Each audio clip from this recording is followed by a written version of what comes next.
Hey guys, I'm Becky from BookBite Reviews, and today I'm sharing my 19 and 6 results.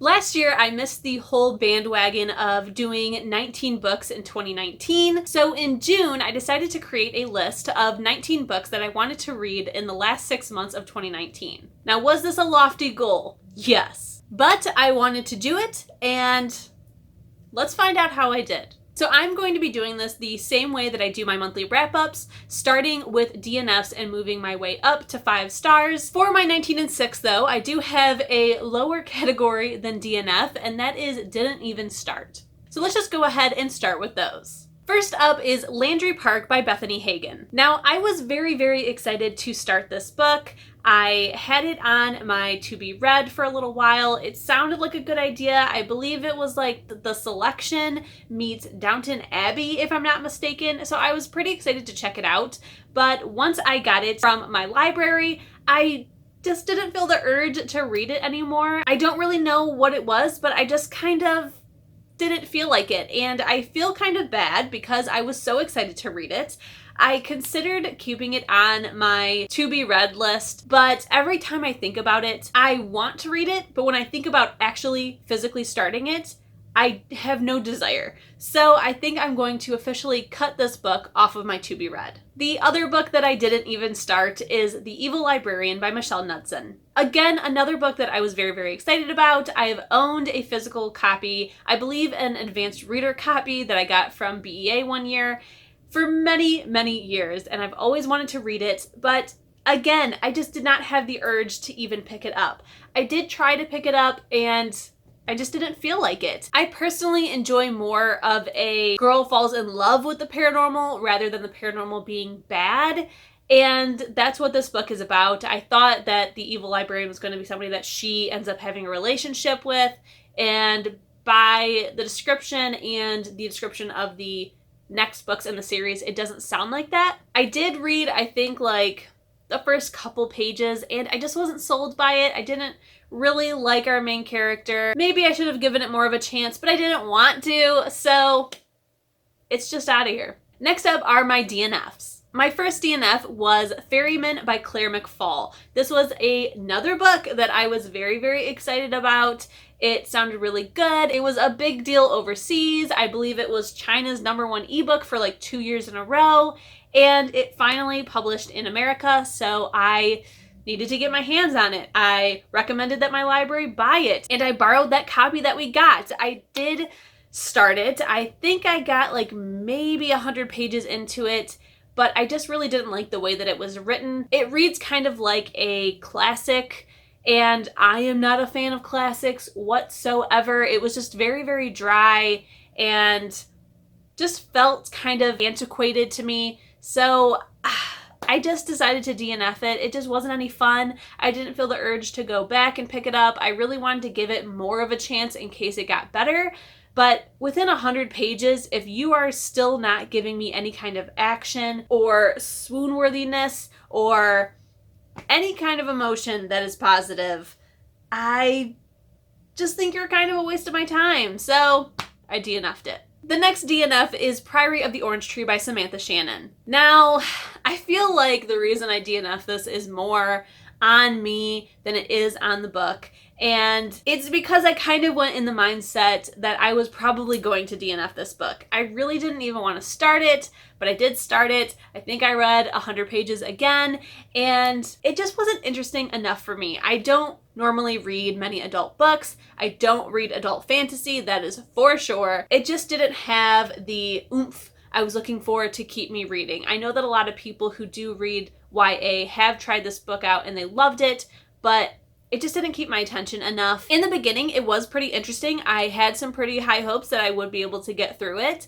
but as the book went on, I just didn't feel a connection to any of the characters. I didn't feel anything that would propel me to keep going, and I decided to DNF it. The last DNF is a surprise to myself, and I haven't decided whether or not to officially take it off of my to be read, and that is Strange the Dreamer by Laini Taylor. Guys, I am honestly shocked that I DNF'd this book. I had very, very high hopes for it, but to be honest, it doesn't feel like a Laini Taylor book to me. I read her Daughter of Smoke and Bone series early in 2019, and it just didn't feel the same. I was looking for that same very magical, also a bit of romance quality that she writes. She writes very flowery, and it just wasn't there. This felt like it was written by somebody else.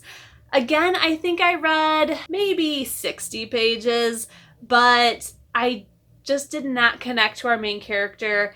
It felt a bit dry. It definitely feels a little bit more of an adult book than a YA, which I'm kind of questioning on if it was supposed to be an adult book, but because she's well known in YA, they pushed it that way. It just felt a bit dry for my taste. I was interested, but I wasn't interested enough to keep on reading. I wanted to pick up something else the whole time. So I DNF'd it. I still have it on my shelf because I do have the advanced reader copy. And I just feel bad getting rid of it. So I think I'm going to keep it, maybe try it again later. I don't think in 2020. I think maybe even later down the line than that. But yeah, I'm disappointed as well.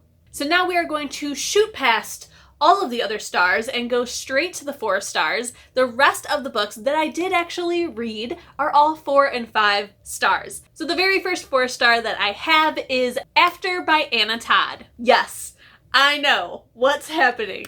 Guys, this book is such a freaking train wreck that I had to give it 4 stars. I had to. I had no choice. I loved reading this book because I didn't like it so much. It was so enjoyable to just read this train wreck of a book. It has one of the most unhealthy relationships I have come across. It has the most ridiculous main character. I do not like her with my whole being. And to be honest, I really should have done a drinking game while reading this book to take a shot every time she cries, because this girl cries a lot. And it drives me crazy. So in this book, there is the trope of good girl falls in love with the asshole, a guy that is rude and mean to her. And I'm not that big of a fan of this unless it's done the right way, which is the girl pushes back. She doesn't take it. She is an asshole right back. Then I'm cool with it. This version, where the girl just cries but continues to have a crush on them, is the bane of my existence. And I knew going into this that it was going to be terrible. What I didn't know is how much fun I was going to have reading this book. It's so bad that it's good. And I'm going to give it 4 stars for the sole fact of how much I enjoyed reading this terrible book. I do have plans on continuing on with the series. I do honestly have those plans. I don't know if it's going to get better or worse, but I'm gonna find out. Next up is Spindle Fire by Lexa Hillier. Now, to be honest, I finished this book in 2020, but within like the first, I think like 3 days of 2020. So, actually, that's not true. That's not true. The first week, because I think, nope, that's not true either.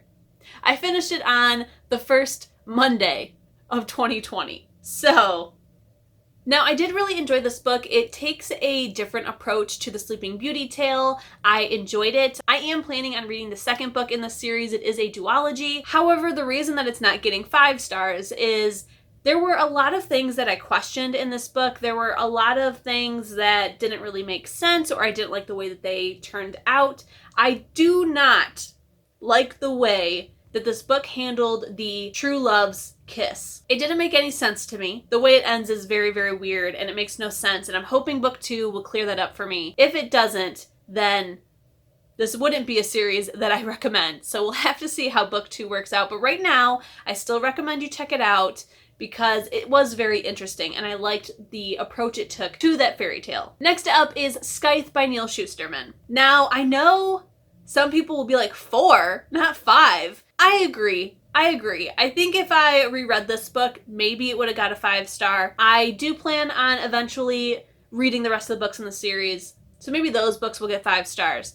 But this book was not at all what I was expecting, and I felt very, very let down because it went a totally different route than what I imagined when I went into the book. With that being said, it was a really good book. It is written very well. It makes you think. It's very, very dark. I really enjoyed the politics in it. I enjoyed our main characters. The audiobook is really well done, but I just didn't feel that 5-star vibe when finishing it because it was not completely different from what I imagined, but very different than how I imagined this book was going to be. I didn't expect it to be so dark, especially in terms of how certain Scythes glean people, but if I would have known that going in, I would have really, really enjoyed it. So I'm just going to go ahead and give it the 4-star because this is my personal rating. Next is After the Woods by Kim Savage. This was a book that I was very, very excited to read. I started it a couple years back and never returned to it. I hate that this is in the 4-star pile. It should be in the 5-star pile, but the way that it ends is not great. It was really, really good until the end, and then it kind of went downhill from there. I will say that I was very surprised by the ending. I didn't really see it coming. I slightly saw it coming. I knew who was going to be like the source of what happens in this book, but to the extent of their involvement, I did not see coming. And I also felt like the ending just left me a little unfulfilled. Yeah, I'm pretty disappointed that this made it into the 4 stars. I was expecting it to be a 5-star because I really, really enjoyed my time reading it until the end. And then I was very, very let down. And the last 4-star is another shock to some. When thinking about this, I even consider maybe putting it in the 3s, but then I think about it more. So really it's like a 3.5 to be quite honest, which is even more shocking to some. And that is Daisy Jones and the Six by Taylor Jenkins Reid. To be fair, if this book wasn't written by Taylor Jenkins Reid, I would have never picked it up. Number 1, it's an adult. Number 2, the subject matter is not something that I would read, whether it be YA or adult. I'm not into this kind of book. But because it was written by Taylor Jenkins Reid, and because I loved Evelyn Hugo so much, I decided to go ahead and read it. Is it well done? Yes. Is the audiobook good? Yes. The audiobook is fantastic.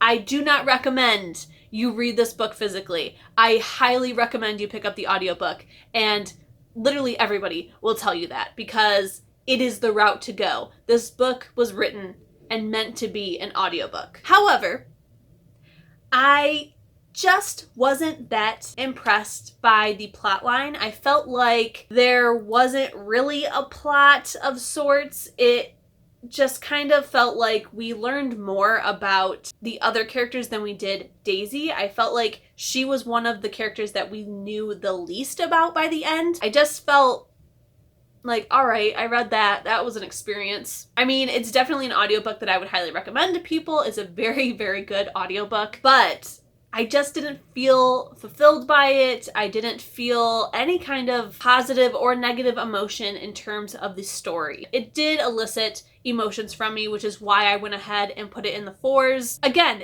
if Taylor didn't write this, I would have never read it. And now, let's move on to my 5-star reads. First up was Finale by Stephanie Garber. I loved this so much. I have always loved the Caraval books, but I really, really liked how the series ends. I think it leaves a lot of room where there could be a spin-off, which I'm very, very excited about. It would be great if it follows these other 2 sisters that we meet in the end of this book. I think that would be a really cool idea. Yeah, I loved it. Next is Carry On by Rainbow Rowell. Carry On. I'm so, so happy that I read this book in 2019. I loved it. I actually read it twice. I read Wayward Son. I'm very, very excited for the next one. I love Carry On so much. I am a huge, huge fangirl for Carry On, which is funny because Carry On is from Fangirl. I can't look at Harry Potter the same way because now I can just see why somebody would go down that path. It's amazing. It's so amazing. It's so magical. I love our main characters so, so much. I love that we have alternating points of view. There's not a thing I don't love about Carry On. Next is one that I am very, very surprised is in my 5-star pile, and that is Harley Merlin and the Secret Coven by Bella Forrest. This book was extremely shocking. Extremely shocking. This was a book that I put on here expecting it to be just like After by Anna Todd. It was a book that Amazon recommended to me because I enjoyed Harry Potter. And I feel like something that has a title like Harry Potter and the Chamber of Secrets, Harley Merlin and the Secret Coven, I feel like it's gonna be basically a retelling of Harry Potter, but with a female character. That's what I was expecting. I was expecting this to be trash. I loved it. I loved it so much. I read the audiobook for this because I got it from Audible. I had a credit. I decided to use it, and it was fantastic. I loved this audiobook so much. I really enjoyed the story. I'm definitely planning on reading the next book at least. I have it right here on my TBR cart. So I'm so pleasantly surprised by this book because I really thought it was going to be garbage. I was really excited to read it and trash it. That's not what happened. It's not what happened. Next is a book that means so much to me, and that is Wicked Saints by Emily A. Duncan. I'm going to try to keep this short and sweet because the feels I have for this book are absolutely ridiculous. I loved this book with my whole being. I'm so excited for the next one. I cannot wait to reread this book. I definitely need to own a copy to keep it on my shelves. I want to annotate it. I want to just consume as much as possible this book. It was just a masterpiece. This next one comes as no surprise for being in the 5-star range, and that is The Burning Shadow by Jennifer L. Armentrout. As you guys should know, Jennifer is my all-time favorite author. The Lux series is my all-time favorite series. This is book 2 in the spin-off. There's no surprise that this is a 5-star, but it is. And I loved it, and I'm so excited for the next one. I have to wait basically a whole year for it because it comes out in October of 2020, and yeah, it was amazing. I also decided to reread the entire Lux series before starting this one, and it was the best decision of my entire life. It was the best time.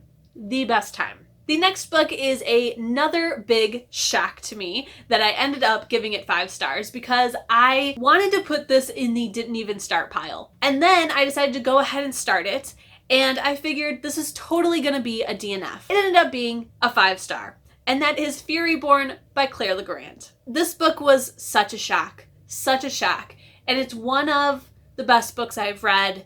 It was absolutely amazing. I loved the politics that happened in this book. I really enjoyed taking my time with this book. I usually read at least 50 pages in an hour, but with this book I was reading like 35 to 40, but it was because I wanted to make sure that I caught everything. And I just loved it. I loved it so much. I definitely want to own it. I can't wait to read book 2. It was just amazing and such a surprise that it's in the 5-star. Next is 3 Dark Crowns by Kendare Blake. I don't know why it took me so long to read this book. I definitely plan on reading the next books in the series. It was really good. I enjoyed it. I really loved the twist ending that it had. I kind of saw it coming because as soon as we meet our first sister, I had the idea of, well, maybe actually this should happen, but wasn't disappointed when that is what ended up happening. The only critique I have on this book is that it does take a minute to get into because we have multiple points of view from all 3 sisters,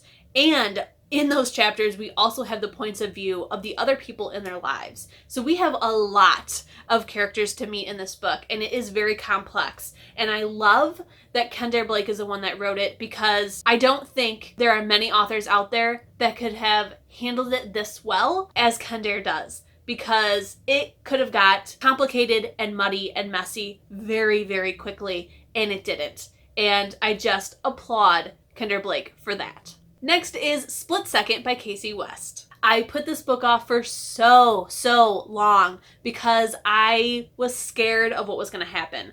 This is part of a duology. It's the last book in the duology. I loved the first one so much. I read it twice, and I just didn't want to read this book in case it didn't live up to the first one, which luckily it did. I don't think that it is better than the first one. I still think the first one is just like completely mind-blowing. They are very underrated books. I just loved it. I loved every second of it. It was so adorable and so interesting, and I think I read it in like 24 hours. Just honestly, top notch. Casey West is the best, and she needs to write more paranormal. And last but not least is In Her Wake by K.A. Tucker. Now, to be honest, I kind of cheated with this one. My original K.A. Tucker book on my 19 and 6 was just Something by K.A. Tucker. I didn't know what I wanted to read by her, but I know I wanted to read something. But I ended up deciding to read one of the books in the series that I am very close to finishing, and that is 10 Tiny Breaths. The only books I had left in this series is the very last book and the prequel. And I decided to read the prequel. Is it cheating? A little bit. Just a little bit. Just a little bit. Because it is still Something by K.A. Tucker. It is a book that I haven't read yet. And I loved it. I loved it so, so, so much. And I love K.A. Tucker's writing. I think she's an amazing, amazing author. If you like new adult, but you're not so much into basically just erotica is what new adult is turning out to be, is basically just erotica, then you need to check out K.A. Tucker because she writes so well. Her writing style is amazing. I love everything that I've ever read by her. I cannot wait to read more. I cannot wait to catch up on all of the series I've already started and then start all the ones that I haven't. She's amazing. And even though it was a little bit cheating by reading the short story, I think that it was super worth my time and super worth my investment because it just really, really added to the series, and it was just top notch. So guys, those are the results of my 19 and 6. 14 books were 4 or 5 stars, 3 books were DNFs, and 2 were not even started. Did I succeed in my 19 and 6 challenge? I say yes. Even though there were some books that I DNF'd or didn't even start, the whole goal was 19 books that I would like to try and read so I can get them off of my want to read. And in my original video, I said that there are some books on here that for some reason I've put off, and if I still put them off, then I'm going to just get rid of them, let them loose, get them off my TBR. And that's what I did. So I say it's a win. Thank you guys so much for checking out this video. If you liked it, please hit subscribe. And if you want to be notified as soon as my videos go live here on YouTube, hit the notification bell. I'll see you in my next one. Bye.